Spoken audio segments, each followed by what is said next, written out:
So the Radiogenomics Consortium is something that I'd been planning and thinking about for the last few years.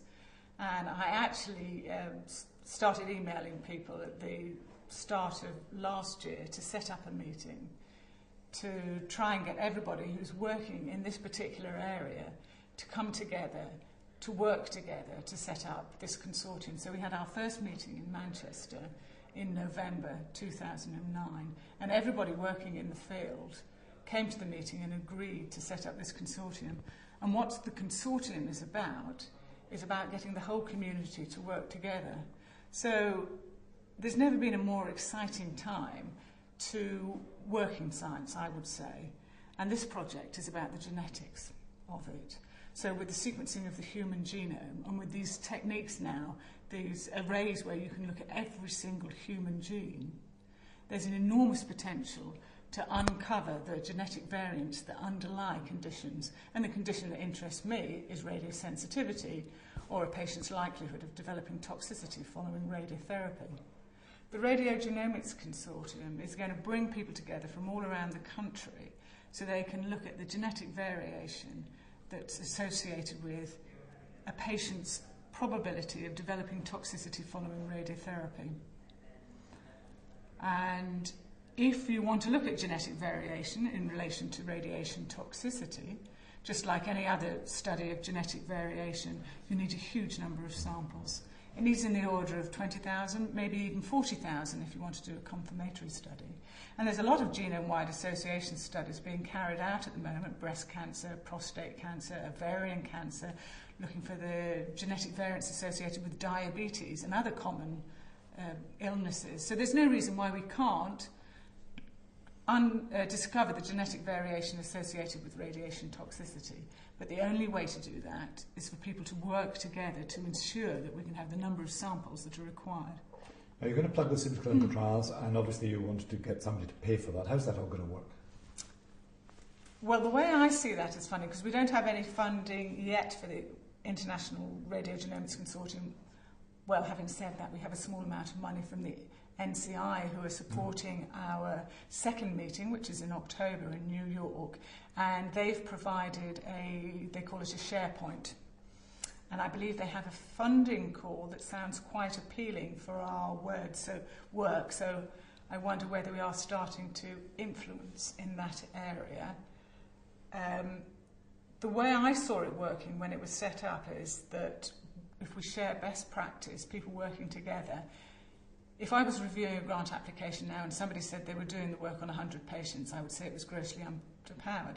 But if somebody's going to get the money to genotype 100 patients and say that they're going to contribute to the Radiogenomics Consortium, then I would support that funding. So that's how I see it, helping people in different countries who are interested in this area. And how do you plug into clinical trials? Into the big international ones, Transbig? Or? Well, recording of radiation toxicity is not routine. So, and if you're linking genetics with radiation toxicity, then if you have rubbish in, you have rubbish out. So the challenge is not the genotyping, looking at the whole genome, it's collecting good quality radiation toxicity data. And the best way to collect that data is within the context of a late phase clinical trial.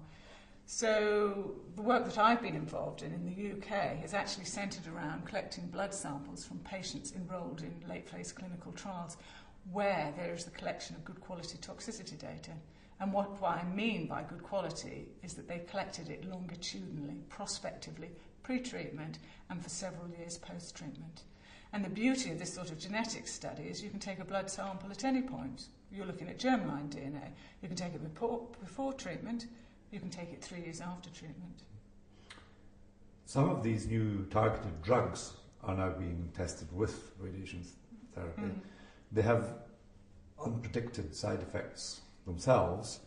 Can you conceive of doing this sort of work in clinical trials which are looking at radiation plus an EGFR drug or whatever? Well, that's almost inevitable because it's becoming increasingly hard to find a study where they're looking at radiation alone.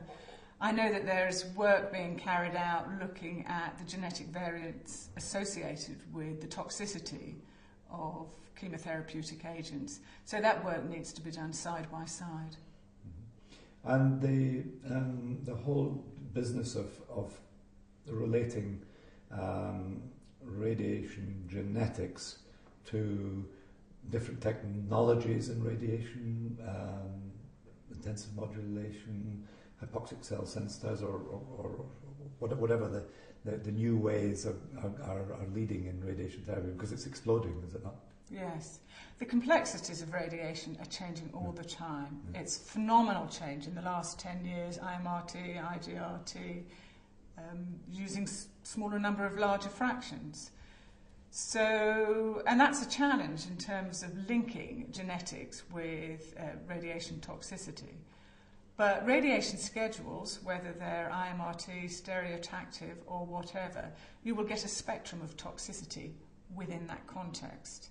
So if you have a trial with version A of radiotherapy, then you just want the top 5% with that treatment who've developed toxicity.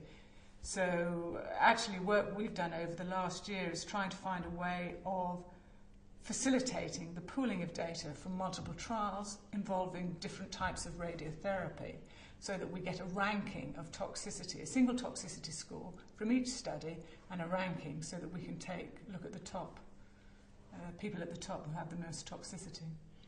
You were one of the pioneers in hypoxia in vivo, in real patients, getting treated with real radiotherapy. And I recall you having some difficulty in presenting some really beautiful data to your radiation therapists and getting them to do anything about it. Are the clinicians on board with this? The clinicians are becoming increasingly interested in the idea of using biomarkers to stratify their patients. And I think what's influencing that change is the fact that we're faced now with more and more drugs that people are looking at with radiation. And it's become clear that it's not one drug suits every cohort of patient, it has to be individualised. And of course over the years so many people have been looking at hypoxia and yet it's not been adopted as a routine therapy like it should be. But with the modern technologies now, where I think we've got enormous potential to develop a robust biomarker of hypoxia, I think we will see a position where we can actually use that to determine who should have hypoxia treatment. So you think they'll persuade the clinicians to stratify according to that? I think we will be able to persuade the clinicians to stratify according to a hypoxia biomarker. So the work that I've been involved in over the last year is I've got access to clinical material that involved stratification of patients in a late phase clinical trial to radiotherapy alone or radiotherapy plus hypoxia modification. So the two big trials that have been carried out in recent years are the Beacon trial in bladder cancer, radiation alone or radiation with carbogen and nicotinamide, and the second one, the Archon trial, the Dutch trial of Hans Kanders, in laryngeal cancer, where they've got radiation alone and also with carbogen and nicotinamide. Now that bladder cancer trial associated with, I think, approximately 13% improvement in survival. Will it be introduced as routine clinical practice? I don't know. But I've got access to that material and we'll be microarray profiling that material.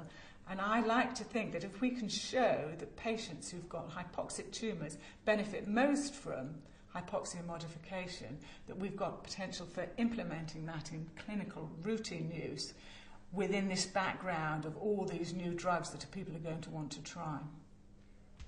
13% is not insignificant. Huge. Yeah, I agree. Totally. Huge.